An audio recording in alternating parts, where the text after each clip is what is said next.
ప్రభువైన యేసుక్రీస్తు నామమును బట్టి ఈ ప్రత్యేకమైన సమయంలో చేరి కూడి వచ్చిన మీ అందరికీ మా హృదయపూర్వక వందనాలు తెలియజేస్తున్నాం అండి.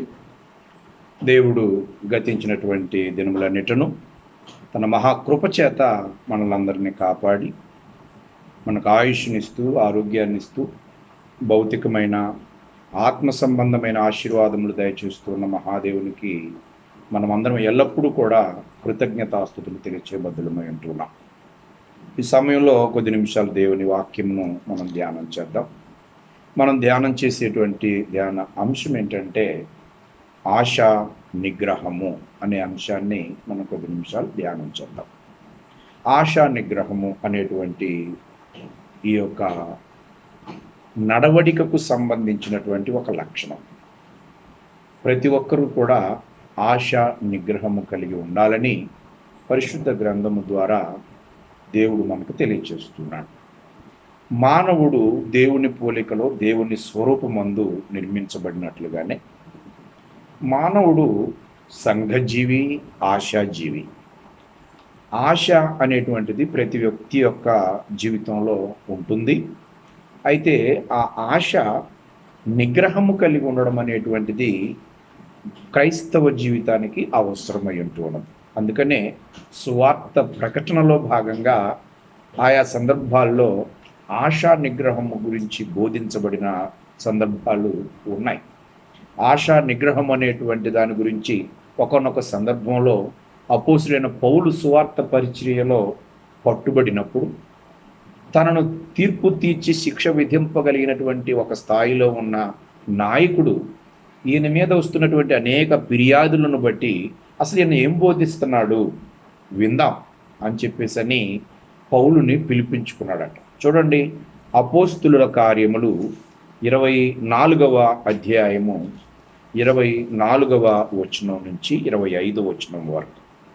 అపోస్తుల కార్యములు 24వ అధ్యాయం 24, 25 వచనాలు. కొన్ని దినములైన తరువాత ఫేలిక్సు యూదురాలైన ద్రుసిల్లా అను తన భార్యతో కూడా వచ్చి పౌలును పిలిపించి క్రీస్తు యేసునందలి విశ్వాసమును గూర్చి అతడు బోధింపగా వినెను అన్నాడు. ఈ ఫేలిక్స్ అనేటువంటి ఈ అధికారి పౌలుని పిలిపించుకొని క్రీస్తు యేసునందలి విశ్వాసమును గూర్చి బోధించబడ్డాడట. క్రీస్తు యేసునందలి గూర్చి విశ్వాసమును గూర్చి పౌలు బోధిస్తే ఇతడు విన్నాడంట.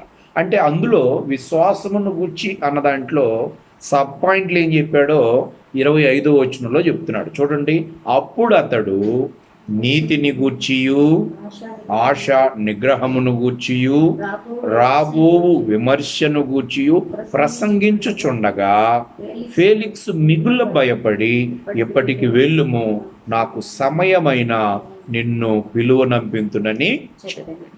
అంటే విశ్వాసమును గూర్చిన సమాచారంలో ఇవి ఇమిడి ఉన్నాయి.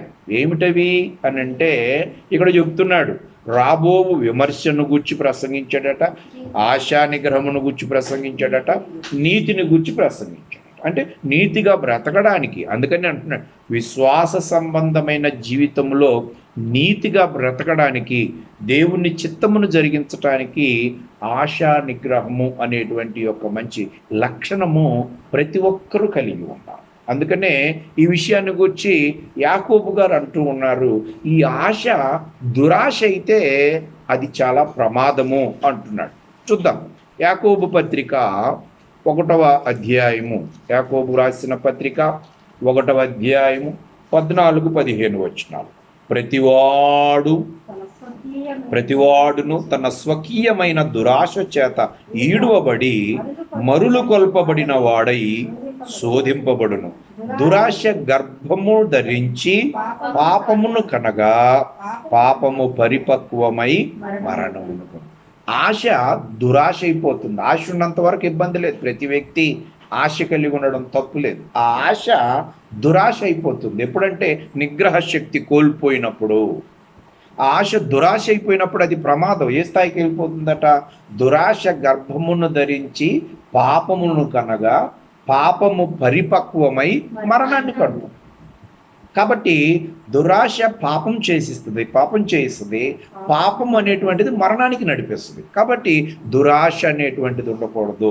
ఆశ మంచిదే, దురాశ మరణ స్థాయికి తీసుకెళ్తాం. అందుకని అన్నాడు కదా, రోమిలకు రాసిన పత్రిక 16వ అధ్యాయము 23వ వచనంలో చదివితే ఏమన్నాడంటే అక్కడ ఏలయనగా పాపము వలన వచ్చు జీతము మరణం. పాపానికి నడిపిస్తుంది ఏంటట? దురాశ. పాపము వలన వచ్చు జీతము మరణము అని అంటూ ఉన్నాడు. కాబట్టి అలాంటి పాపము మరణమునకు నడిపించడానికి కారణం ఏమని చెప్తున్నాడంటే యాకోబు గారు, దురాశ. ఆశ ముదిరితే దురాశ అవుతుంది అన్నమాట. అంటే నిగ్రహ శక్తి కోల్పోతే దురాశ అవుతుంది. దేవుడిచ్చినటువంటి ఆజ్ఞలు కూడాను ధర్మశాస్త్ర కాలంలో 613 ఆజ్ఞలతో కూడినటువంటి ధర్మశాస్త్రాన్ని ఒక 10 ప్రధానమైనటువంటి ఆజ్ఞలుగా చెప్పాడు. మొట్టమొదట 10 ప్రధానమైనటువంటి ఆజ్ఞలను యేసు ప్రభు వారి కాలంలోకి వచ్చేసరికి ఆయన వచ్చి ఒక ధర్మశాస్త్ర ఉపదేశకుడు వచ్చేవాడంటే, బోధకుడా ధర్మశాస్త్రం అంతటిలో ముఖ్యమైన ఆజ్ఞ ఇది అన్నాడు. అప్పుడు ఆయన ఏం చెప్పాడు? ఒకటి దేవునికి సంబంధించింది చెప్పాడు, ఒకటేమో నిన్ను వలె నీ పొరుగు వారిని ప్రేమించమని చెప్పి, నీ పూర్ణ హృదయముతో పూర్ణ ఆత్మతో నీ దేవుడిని సేవించమని చెప్పాడు. రెండవది నిన్ను వలె నీ పొరుగు వారి, అంటే ఒకటి దేవునికి సంబంధించింది, ఒకటేమో మనుషులకు సంబంధించి. అలాగే ఈ 10 ఆజ్ఞల్లో కూడా నిర్గమాకాండంలో చెప్పబడినటువంటి 20వ అధ్యాయంలో చెప్పబడినటువంటి ఈ 10 ఆజ్ఞలలో కూడా 4 ఆజ్ఞలు దేవునికి సంబంధించినవి. దేవుణ్ణి ఏ రీతిగా మనం ఆయన గూర్చి ఆయనకి విగ్రహారాధన అంటే ఇష్టం ఉండదని చెప్తాడు.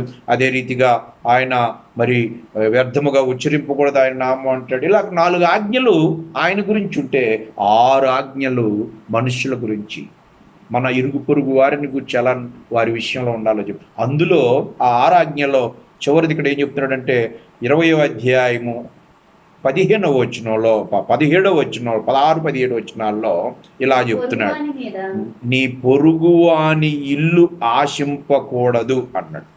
నీ పొరుగు అనేది ఏది ఆశింపకూడదు అని అంటున్నాడు. అంటే ఆశింపకూడదని అక్కడ తర్వాత చెప్తున్నాడు, నీ పొరుగు అని భార్యనైనను, అతని దాసునైనను, అతని దాసినైనను, అతని ఎద్దునైనను, అతని గాడిదనైనను, నీ పొరుగు అని దేనినైనను ఆశింపకూడదు అని చెప్పాడు. ఇక్కడ ఏం చెప్తున్నాడంటే ఆశ అనేటువంటిది అదే దురాశకి వెళ్ళిపోతుంది, కాబట్టి అది మంచిది కాదు. అందుకని జ్ఞాని అయిన సొలొమోను చెప్పిన ఒక మాట చూద్దాం. జ్ఞాని అయిన సొలొమోను చెప్పిన సామెతల గ్రంథములో 1వ అధ్యాయము 19వ వచనంలో రాయబడిన మాట ఈ రీతిగా ఉంది. చదువుతాం. సామెతల గ్రంథము 1వ అధ్యాయము 19వ వచనం, ఆశాపాతకులందరి గతి అట్టిదే, దానిని స్వీకరించి వారి ప్రాణము అది. ఆశాపాతకులందరి గతి, ఆశపడు వారందరి గతి అనలేదు అక్కడ. ఆశాపాతకులందరి గతి అంటే ఆశ నెరవేర్చుకోవటం కోసం ఏ స్థాయికైనా దిగజారేటువంటి తత్వము అన్నమాట. అటువంటి వారు ఏమవుతారట? దానిని స్వీకరించు వారి ప్రాణము దాన్ని తీసేస్తుంది అని చెప్పేసి జ్ఞాని అయినటువంటి సొలొమోను చెప్తారు. అందుకనే ఆశపడటం తప్పు కాదు, కానీ దురాశ పడటం తప్పు.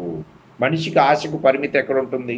ఒక భౌతికమైనటువంటి అభివృద్ధి విషయంలో చూస్తే ఒక సైకిల్ కలిగిన వారు మోటార్ సైకిల్ వైపు చూస్తారు, మోటార్ సైకిల్ కలిగిన వారేమో కారు వైపు చూస్తారు, కారు ఉన్నవారేమో కారుల్లో ఖరీదైన కారు ఏదో చూస్తారు.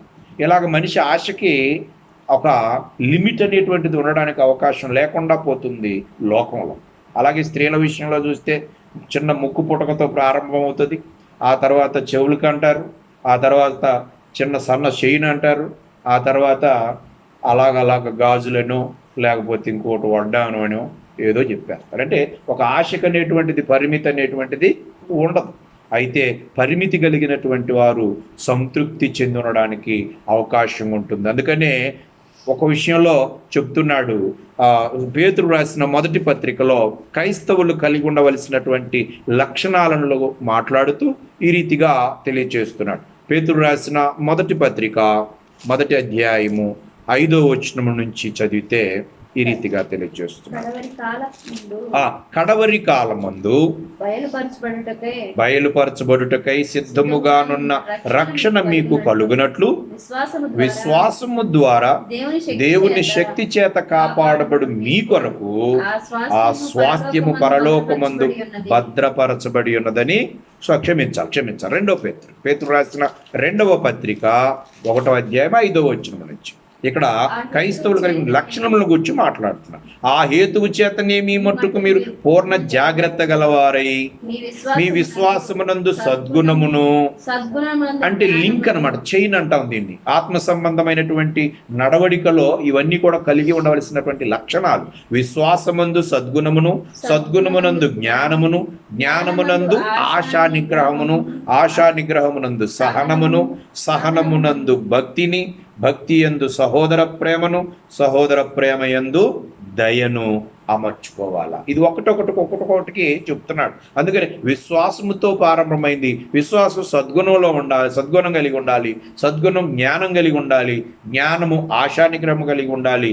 ఆశానిగ్రహం నందు సహనం ఉండాలి. సహనంలో సహోదర ప్రేమ, భక్తి ఇవన్నీ ఉండాలని చెప్పేసి చెప్తున్నాడు. కాబట్టి ఒక క్రైస్తవుని యొక్క నడవడికకు ఆశా నిగ్రహము అనేటువంటిది చాలా కీలకమైనటువంటిది. ఎంతవరకు కీలకమైనటువంటిది అని అంటే ఇది ఆత్మ సంబంధమైన అభివృద్ధికి చాలా ప్రాముఖ్యమైనటువంటిది. మొట్టమొదటిది శరీరేచ్ఛలు అధిగమించడానికి ఆశా నిగ్రహము అవసరమై ఉంటూ ఉన్నది. రెండవది ఆత్మ సంబంధమైన అభివృద్ధికి ఆశా నిగ్రహము అవసరం. అందుకనే ఆత్మ ఫలమును గురించి మాట్లాడుతున్నాడు. గలతీయులకు రాసిన అపోస్తలుడైన పౌలు 5వ అధ్యాయము 22వ వచనంలో ఈ రీతిగా తెలియజేస్తున్నాడు. గలతీయులకు రాసిన పత్రిక 5వ అధ్యాయము 22వ వచనం, అయితే ఆత్మ ఫలమేమనగా ప్రేమ, సంతోషము, సమాధానము, దీర్ఘశాంతము, దయాళుత్వము, మంచితనము, విశ్వాసము, సాత్వికము, ఆశా నిగ్రహము అనండి. ఇవి ఆత్మ సంబంధమైన జీవిత అభివృద్ధికి అవసరమైనటువంటి ఆత్మ ఫలములో భాగాలన్నమాట. ఒక ఏమంటారు దాన్ని, ఆరెంజ్లో ఏముంటాయి, తొనలు ఉంటాయి. అంటే ఒక కమలకాయ అంటాం తెలుగులో కదా, దానిలో తొనలు ఉంటాయి. ఒక ఆత్మ ఫలములో ఈ 9 ఉన్నాయన్నమాట. 9 ఏమంటున్నాడు? ప్రేమ, సంతోషము, సమాధానము, దీర్ఘశాంతము, దయాళుత్వము, మంచితనము, సాత్వికము, విశ్వాసము, సాత్వికము, ఆశా నిగ్రహం. ఆశా నిగ్రహం అనేటువంటిది ఆత్మ సంబంధమైన అభివృద్ధికి చాలా తోడ్పడేటువంటిది. అయితే ఆత్మ సంబంధమైన అభివృద్ధికి విరోధమైనవి శరీర సంబంధమైనటువంటి క్రియలు. అందుకని మొట్టమొదట మనం ఆలోచన చేశాం, శరీర సంబంధమైనటువంటి క్రియలను అధిగమించటానికి, శరీరేచ్ఛలను అధిగమించటానికి ఆశా నిగ్రహం అనేటువంటిది చాలా అవసరం. ప్రతి ఒక్కరూ కలిగి ఉన్నారు శరీరేచ్ఛలు అధికం. ఇప్పుడేమో ఆత్మ సంబంధమైన అభివృద్ధికి ఇది చాలా ప్రయోజనం. అందుకనే ఆ ధర్మశాస్త్రం ఏం చెప్పిందయ్యా అని అంటే, ఒకసారి మనము రోమిలకు రాసిన పత్రిక 7వ అధ్యాయము, రోమిలకు రాసిన పత్రిక 7వ అధ్యాయము 7వ వచనము 8వ వచనం తెలియపరిచినట్లయితే చదువుకుంటే ఈ రీతిగా తెలియజేస్తున్నాడు. రోమిలకు రాసిన పత్రిక 7వ అధ్యాయం 7-8 వచనాలు. కాబట్టి ఏమందుము, ధర్మశాస్త్రము పాపమైన అట్లనరాదు, ధర్మశాస్త్రము వలననే గాని పాపమనగా ఎట్టిదో నాకు తెలియకపోవును. ఆశింపవద్దని ధర్మశాస్త్రము చెప్పని ఎడల దురాశ అన్న ఎట్టిదో నాకు తెలియకపోవును. అయితే పాపము ఆజ్ఞను హేతువు చేసుకుని సకల విధమైన దురాశలను నా యందు పుట్టించెను. ధర్మశాస్త్రము లేనప్పుడు పాపము మృతము అంటున్నాడు. అంటే ఇక్కడ ఏమంటున్నాడంటే, ధర్మశాస్త్రం ఏమని చెప్పింది? ఆశింపవద్దు అని చెప్పినప్పుడు ఆశించటము అనేటువంటిది పాపము అని చెప్పింది కదా. ఆశింపవద్దు అనే ఆజ్ఞ ఏం చెప్పిందయ్యా అంటే ఆశించటం పాపం అని చెప్పింది. అంటే ధర్మశాస్త్రం ఏం చెప్పింది అంటే పాపాన్ని చూపించిందే తప్ప పాపాన్ని తీసివేయాల. అందుకనే ఆజ్ఞ అనేటువంటిది ఇక్కడ ఏమని ఉంటున్నాడంటే, ఆజ్ఞ హేతువు చేసుకొని ఆ పాపము ఆజ్ఞను హేతువు చేసుకొని నాలో దురాశలను పుట్టించింది అని అంటున్నాడు. పాపము ఆజ్ఞను హేతువు చేసుకొని నాలో దురాశలను పుట్టించి ఆ పాపం చేయడానికి ప్రేరేపించింది. కాబట్టి దురాశ అనేటువంటిది తెలియకపోయేది, నాకు ఆజ్ఞ తెలియకపోయినట్టయితే ఆజ్ఞ తెలియపరచబట్టి ఆశించవద్దు అని ధర్మశాస్త్రం చెప్పింది కనుక ఆశిస్తే తప్పు అనేటువంటిది నాకు అర్థమైంది అని పౌలు ఇక్కడ చెప్తున్నాడు. అదే రీతిగా 6వ అధ్యాయము 12వ వచనంలో కూడాను, రోమిలకు రాసిన పత్రిక 6వ అధ్యాయము 12వ వచనంలో కూడాను, కాబట్టి శరీర దురాశలకు లోబడినట్లుగా సావునకు లోనైన మీ శరీరమందు పాపమును ఏలనీయకుడి అంటాడు. ఎందుకంటే శరీర దురాశలకు లోబడినట్లుగా, శరీరము దురాశలకు లోబడినట్లుగా చావునకు లోనైన మీ శరీరమందు పాపమును ఏలనీయమాకండి. ఎందుకంటే ఈ శరీర ఇచ్చలను శరీరమును దాని క్రియలతో కూడా ఏం చేసాము అని అంటే పాతి పెట్టాము. ఏ రోజునైతే క్రీస్తులోనికి మనం పాప క్షమాపణ నిమిత్తము బాప్తిస్మం పొందామో ఆ రోజున శరీరము దాని క్రియలతో కూడా పాతి పెట్టం. మరలా పాపమును ఏలే అవకాశాన్ని శరీర దురాశలను అనుసరిస్తే మనం ఖచ్చితంగా అవకాశం కల్పించిన వారము అవుతాం. అలా కాకుండా మనము దేవుని యొక్క చిత్తాన్ని జరిగించడానికి, కృత నిబంధనానుసారముగా దేవుని యొక్క చిత్తాన్ని జరిగించడానికి నూతన స్వభావము కలిగి ఉండాలి. ప్రాచీన స్వభావము, నూతన స్వభావం అన్నాడు. అందుకనే ఎఫెసీయులకు రాసిన పత్రిక 5వ అధ్యాయము 22వ వచనంలో చెప్పబడిన మాట మనం చదువుకుంటే, ఎఫెసీయులకు రాసిన పత్రిక 5వ అధ్యాయము 4వ అధ్యాయం 22వ వచనం, కావున మునుపటి ప్రవర్తన విషయములోనైతే మోసకరమైన దురాశల వలన చెడిపోవు మీ ప్రాచీన స్వభావమును వదులుకొని మీ చిత్తవృత్తి యందు నూతన పరచబడిన వారై నీతియు యథార్థమైన భక్తియు గలవారై దేవుని పోలికగా సృష్టింపబడిన నవీన స్వభావము ధరించు.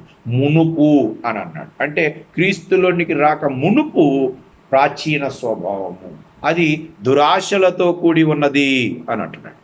ప్రాచీన స్వభావం ఎలా ఉంటుంది? దురాశ వలన చెడిపోవు మీ ప్రాచీన స్వభావం అంటాడు. ఎందుకు చెడిపోయిందయ్యా స్వభావం అని అంటే దురాశ వలన చెడిపోయింది కాబట్టి దాన్ని విడిచిపెట్టాలి. అది మునుపు అని అన్నాడు. అంటే ఒకప్పుడు అన్నట్టు ఉండాలా. ఒకప్పుడు అలా ఉండేవాళ్ళము, ఇప్పుడు ఇలా ఉండాలి. ఒకప్పుడు అలా ఉండేవాళ్ళము, ఇప్పుడు అలా ఉండకూడదు. ఇప్పుడు ఎలా ఉండాలో చెప్తున్నాడు. కాబట్టి మునుపు అనే మాట అన్నది అందుకని. కాబట్టి మునుపు అనేటువంటిది వేరే, ప్రస్తుతమని. అందుకని కొలసి పత్రికలో కూడా అన్నాడు. కొలసి పత్రికలో కూడాను అపోస్తలుడైన పౌలు ఏమన్నాడంటే, కొలసీలకు రాసిన పత్రిక 3వ అధ్యాయం 5వ వచనంలో, కావున భూమి మీదనున్న మీ అవయవములను అనగా, అంటే శరీర సంబంధమైన అవయవాలతో పోలుస్తున్నాడు ఇక్కడ, జారత్వమును, అపవిత్రతను, కామాతురతను, దురాశను అని అంటున్నాడు. భూమి మీద ఉన్న అవయవాల్లో దురాశ అనేటువంటిది కూడా ఆశ నిగ్రహము లేనటువంటిది, సెల్ఫ్ కంట్రోల్ లేనటువంటిది అన్నమాట. కాబట్టి ఆ దురాశయను, విగ్రహారాధనయను అయిన ధనాపేక్షను చంపివేయండి అని అంటారు. ఆత్మ సంబంధమైన అభివృద్ధికి ఇవి చాలా అవసరము. ఏవి? ఆత్మ సంబంధమైన అభివృద్ధికి ఆశా నిగ్రహమును కలిగి ఉండడము అవసరము. ఆశా నిగ్రహమును కలిగి ఉండాలంటే చంపివేయవలసిన కార్యాలు ఇక్కడ ఉన్నాయి.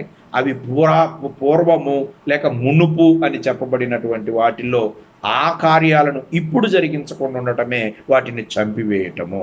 అయితే ఆత్మ సంబంధమైన అభివృద్ధి కలిగి ఉండాలి అనంటే, ఎదగాలి అనంటే ఆశ నిగ్రహము కలిగిన వారలముగా ఉండాలి. ఎప్పుడైతే ఒక విశ్వాసి తన విశ్వాస జీవితమును ఆత్మీయతలో బలపరుచుకుంటాడో అప్పుడు ఆశ నిగ్రహము కలిగి ఉన్నాడు అని చెప్పేసి అర్థమవుతుంది. ఆ విశ్వాసి దేవుని యొక్క సంకల్పంలో ప్రతి విశ్వాసి పురుషుడు ఆ విశ్వాస స్థాయి నుంచి సంఘ పెద్ద స్థాయికి వెళ్ళాలనేటువంటిది దేవుని యొక్క చిత్తం. ప్రతి విశ్వాసి సంఘ పెద్ద స్థాయికి వెళ్ళాలట పురుషులు, అది దేవుని చిత్తం. మొట్టమొదట మనం ఆలోచన చేశాం, ఆశా నిగ్రహము ఎందుకు అని అంటే శరీరేచ్ఛలను అధిగమించటానికి. రెండవది మనం ఆలోచన చేశాం, ఆశా నిగ్రహము ఎందుకు అని అంటే ఆత్మ సంబంధమైన అభివృద్ధికి. మూడవది ఇప్పుడు మనం ఆలోచన చేస్తున్నాం, ప్రతి విశ్వాసి సంఘ పెద్ద స్థాయికి ఎదగాలి అని అంటే ఆశ నిగ్రహము కలిగి ఉండాలి. సంఘ పెద్దల యొక్క లక్షణాలను గురించి అపోస్తలుడైన పౌలు తీతుకు రాసిన పత్రిక 1వ అధ్యాయము 7వ వచనము నుంచి వ్రాయబడిన మాటలు మనం చదివితే ఇక్కడ 5 నుంచి తెలియజేస్తున్నాడు. 5వ వచనం నుంచి సంఘ పెద్దల యొక్క అర్హతలను గురించి 9వ వచనం వరకు తెలియజేశాడు.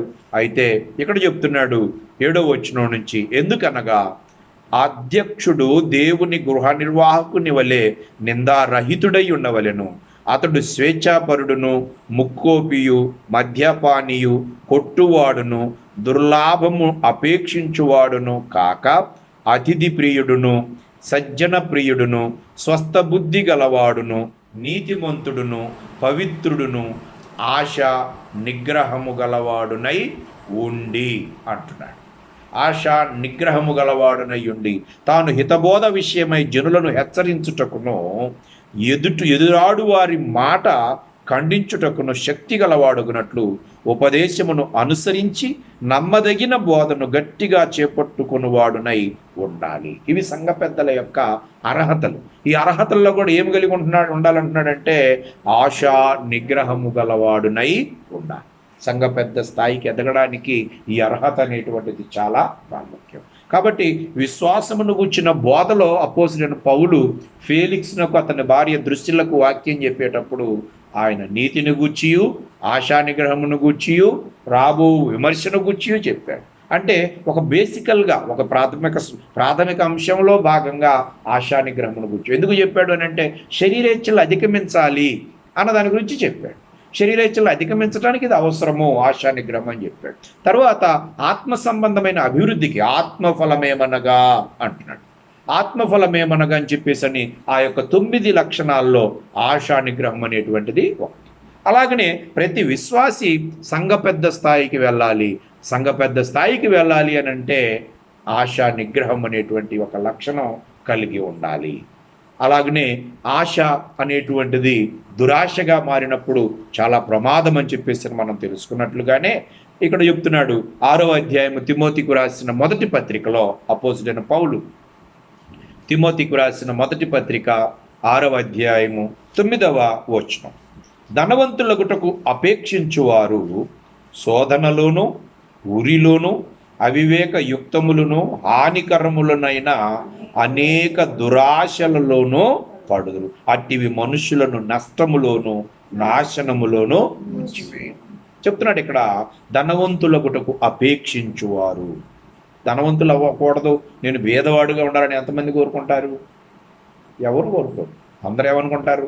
నేను బాగుండాలా, నా పిల్లలు బాగుండాలా అని చెప్పి అనుకుంటారు. అయితే అపేక్షించటము అనేటువంటిది అదే గురిగా పెట్టుకొని ధనాపేక్ష 10వ వచనంలో అన్నాడు కదా, సమస్తమైన కీడులకు మూలము అన్నాడు. చూడండి 10వ వచనంలో, ఎందుకనగా ధనాపేక్ష సమస్తమైన కీడులకు మూలం. కొందరు దాన్ని ఆశించి విశ్వాసము నుండి తొలగిపోయి నానా బాధలతో తమను తామే వ్యక్తిగతంగా తమకు తాము హాని చేసుకునే స్థాయిలో ఉన్నారు, ఎదుటివారికి హాని చేసే స్థాయిలో ఉన్నారు, నష్టములోను, అవివేకమైనటువంటి ఆలోచనలోను, ఉరిలోను, శోధనలోను అన్నాడు. కాబట్టి ఆశ దురాశ అయినప్పుడు అది చాలా ప్రమాద స్థాయికి వెళ్ళిపోతుంది అని అన్నట్టు. అందుకని ఒక మాట జ్ఞాని అయినటువంటి సొలొమోను ఏమన్నాడంటే ప్రసంగి గ్రంథంలో 2వ అధ్యాయంలో తన ఆశను అదుపు చేసుకోలేనటువంటి తత్వమును గురించి మాట్లాడుతూ 2వ అధ్యాయము 10వ వచనంలో జ్ఞాని అయిన సొలొమోను ఈ రీతిగా, నా కన్నులు ఆశించిన వాటిలో దేనిని అవి చూడకుండా నేను అభ్యంతరము చేయలేదు, మరియు నా హృదయము నా పనులన్నిటిని బట్టి సంతోషింపగా సంతోషకరమైనది ఏది అనుభవించకుండా నేను నా హృదయమును నిర్బంధింపలేదు. ఇదే నా పనులన్నిటి వలన నాకు దొరికిన భాగ్యం. ఏం చెప్తున్నాడంటే నా కన్ను ఆశించిన దానిని నేనేది కూడా చూడకుండా నేను అభ్యంతరం చేయలేదు అన్నాడు. అంటే చూసినప్పుడు అన్నాడు, ఆ రోజున దేవుడు ఆజ్ఞాపించాడు. ఏమని ఆజ్ఞాపించాడు? ఏదైనా వనంలో ఈ తోట చెట్ట ఫలములన్నిటినీ మీరు నిరభ్యంతరంగా తినవచ్చు, కానీ ఆ మంచి చెడ్డల తెలివినిచ్చు వృక్ష ఫలముల జోలికి మీరు వెళ్ళకూడదు.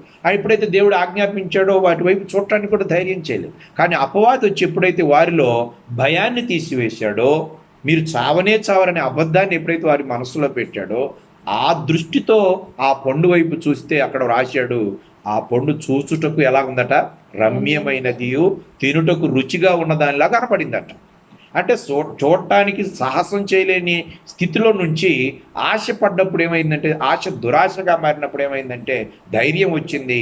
అప్పుడు ఆ పండు కనపడటం కూడా ఎలా కనపడిందట, రమ్యమైనదిగా కనపడిందట. అంటే ఇప్పుడు ఏం చెప్తున్నాడంటే సొలొమోను జ్ఞాని నా కన్నులు ఆశించిన వాటిలో దేన్ని చూడకుండా నేను ఎప్పుడు కూడా నేను నిర్బంధించలేదు. అంటే నేనేమి లేకుండా జీవించాను, ఆశ నిగ్రహం అనేటువంటిది లేకుండా బ్రతికాను అని చెప్పేసి సొలొమోను అంటున్నాడు. అందుకని అలా కాకుండా మనము ఆశను అదుపు చేసుకోవాలి, నిగ్రహం చేసుకోవాలి. మనము ఒక సెల్ఫ్ కంట్రోల్ అనేటువంటిది ఉండాలి ఆత్మ సంబంధమైన విషయాల్లో, అలాగనే శరీరేచ్ఛలను అధిగమించేటువంటి విషయాలు. వాళ్ళను చూసి వీళ్ళను చూసి చాలామంది ఏం చేస్తుంటారంటే లేనిపోని వాటికి పోయి అప్పులు చేసి అప్పుల పాలైపోయి చాలా ఇబ్బందులు తెచ్చిపెట్టుకునేటువంటి పరిస్థితులు ఉంటాయి. ఎప్పుడంటే మనము మన స్థాయికి తగ్గట్టుగా మనం వ్యవహరించకపోతే, మన స్థితికి తగ్గట్టుగా మనం వ్యవహరించకపోతే, ఎవరి వైపో చూసి వారు అది కొనుక్కున్నారు, వీరు ఇది కొనుక్కున్నారు, వాళ్ళకి అది ఉంది, వీళ్ళకి ఇది ఉంది అనేటువంటి ఒక అసంతృప్తికరమైనటువంటి జీవితాన్ని ఆశ నిగ్రహ స్థాయికి వెళ్ళిపోయినప్పుడు వెంటనే ఏమైపోతుందంటే మనం అప్పులు చేసి మరీ పప్పు కూడు తింటారు అంటారు కదా, అలా స్థాయికి వెళ్ళిపోయినప్పుడు చాలా ఇబ్బందుల పాలవ్వాల్సిన పరిస్థితి వస్తుంది. అలా ఉండకుండా మనం ఎలా ఉండాలంటే మనం చేసేది మనం చేయాలా, తర్వాత ప్రభు చిత్తమైతే జరుగుతుంది. అందుకని అన్నాడు యాకోబు పత్రిక 4వ అధ్యాయము 15వ వచనంలో రాయబడిన మాట మనం చదువుకున్నట్లయితే, యాకోబు పత్రిక 4వ అధ్యాయము 15వ వచనం, కనుక ప్రభు చిత్తమైతే మనం బ్రతికి ఉండి ఇది అది చేతమని చెప్పుకోవాలి. ఏం రాకుండా మేము అది చేయాలా, నేను ఇది చేయాలా, నేను అంత ఈ స్థితికి ఎదగాల, నేను అది సంపాదించి, అలా కాకుండా ఆశ నిగ్రహము కలిగిన వ్యక్తి నోట వచ్చేది ఏంటంటే ప్రభు చిత్తమైతే అనే మాట నోట రావాలి. ఎప్పుడు వస్తుంది ఆ మాట? ఎప్పుడైతే ఆశ నిగ్రహము కలిగి ఉంటామో అప్పుడు అలాగున మనము మాట్లాడగలుగుతాం. తరువాత ఇంకొక వచనాన్ని చదువుతాం. ఏంటంటే తిమోతికి రాసిన 2వ పత్రికలో చాలామంది ఇప్పుడు ఈ విషయాలు నమ్మే పరిస్థితిలో లేరు. సత్యాన్ని బోధించినప్పుడు ఎప్పుడు కూడా ఉన్నదన్నట్లుగా బోధిస్తే నమ్మే పరిస్థితిలో లేరు. అందుకని వినువారిని చెరుకువారు బయలుదేరారు. మనుషులు ఆశాజీవి మానవుడు. ఆ ఆశాజీవిని ఏం చేసుకుంటారంటే కొంతమంది ఆ పరిస్థితిని అడ్వాంటేజ్గా తీసుకొని కొందరు అబద్ధ బోధకులు ఎలా ఉన్నారో ఇక్కడ చెప్తాడు. తిమోతికి రాసిన 1వ పత్రిక 2వ పత్రిక 4వ అధ్యాయము 3వ వచనము నుంచి, ఎందుకనగా ఏ పరిస్థితిలో ఉన్నాడో చెప్తున్నాడు ఇక్కడ. ఎందుకనగా జనులు హితబోధను సహింపక దురద చెవులు గలవారై తమ స్వకీయ దురాశలకు అనుకూలమైన బోధకులను తమ కొరకు పోగు చేసుకొని సత్యమునకు చెవినీయక కల్పనా కథల వైపునకు తిరుగు కాలము వచ్చును. జనులు ఏ పరిస్థితిలో ఉన్నారంటే హితబోధను సహించే పరిస్థితిలో లేరు. ఎందుకని? దురద చెవులు గలవారై తమ స్వకీయ దురాశలకు అనుకూలమైన బోధకులు. అంటే ఒక వ్యక్తికి ఏదో కొనాలని ఉంటుంది, లేకపోతే ఒక వ్యక్తి ఏదో ఆశించాలని ఉంటుంది, ఏదో ఒక కోరిక ఉంటుంది. ఆ కోరికని వీళ్ళు ఏం చేస్తారంటే, ఈ అబద్ధ బోధకులు ఏం చేస్తారంటే, నీవు ఇలా ప్రార్థనకి రా, ఏ పరిస్థితిలో ఉన్నాయి ఇప్పుడు, నువ్వు 5 వారాలు రా, నీ పనులు అయిపోతాయి, నువ్వేమనుకుంటే జరిగిపోతాయి, కాబట్టి నువ్వు ఇలా చెయ్యి, నువ్వు అనుకున్నది జరిగిపోతుంది. అంటే వాళ్ళు ఏ ఆశ అయితే కలిగి ఉన్నారో ఆ ఆశ దురాశ తప్పు అని చెప్పడానికి బదులుగా నువ్వు కలిగి ఉన్న ఆశ మంచిదే, దేవుడు తీర్చగలడు, దేవుడు తీర్చు సమర్థుడు, అయితే నువ్వు ఇలా చెయ్యి అలా చెయ్యి, నీ ఆశ నెరవేరుతుందని కొంతమంది అబద్ధ బోధకులు బయలుదేరారు. లేదమ్మా దేవుని చిత్తమైతే జరుగుతుంది, ప్రార్థన చేయి అని అంటే అలా ఇష్టపడలేదు జనాలు. నువ్వు అనుకున్నది అనుకున్నట్టు అవ్వాలంటే నువ్వు ఎలా చేయి అలా చేయని అబద్ధం చెబితే, అందుకని చెప్తున్నాడు జనులు హితబోధను సహింపక ఎలా ఉన్నారట, దురద చెవులు గలవారై తమ స్వకీయ దురాశలకు అనుకూలమైన బోధ. మనుషులు దురాశ కలిగి ఉన్నారు, ఆ దురాశకు అనుకూలమైన బోధ చెప్పే వాళ్ళు ఎత్తుక్కుంటున్నారు. అలా ఆయన ఉన్నదన్నట్లు బోధించేస్తాడు, మరి ఆయన కొట్టినట్టే ఉంటుంది ఆయన మాట్లాడితే అంటున్నారు. ఇంకొకళ్ళు ఎలా ఉండాలట, ఎలా చెప్తున్నారట, నువ్వేమనుకున్నావో అనుకో, నువ్వు కోరుకో, నీ మనసులో నీ ఇష్టం వచ్చినట్టు కోరుకో, దేవుడు నీకు ఇచ్చేస్తాడు. అబ్బా ఇది బాగుంది మాటలు వినటానికి, ఎట్లా ఉండాలి బోధంటే, ఎలా ఉండాలి ప్రసంగం ఉండాలి అంటాను. కాబట్టి ఆశ నిగ్రహము అనేటువంటిది క్రైస్తవునికి అవసరం. ఎందుకు అవసరము? శరీరేచ్ఛలను అధిగమించడానికి అవసరం. ఎందుకు అవసరము?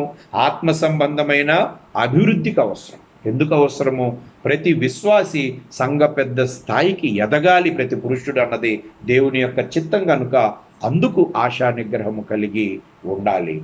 ప్రేమ, సంతోషము, సమాధానము, దయాళుత్వము, మంచితనము, సాత్వికము, అలాగనే ఆశా నిగ్రహము అనేటువంటిది ఆత్మ ఫలములలో ఒక భాగం. కాబట్టి ఆత్మ ఫలమును ఫలించే వాళ్ళముగా ఉందాం. అట్టి కృప దేవుడు మనందరికి దయచేయాలని కోరుకుంటూ శ్రద్ధగా ఆలకించిన మీ అందరికి ప్రభునామములో వందనములు తెలియచేస్తూ ముగిస్తాం.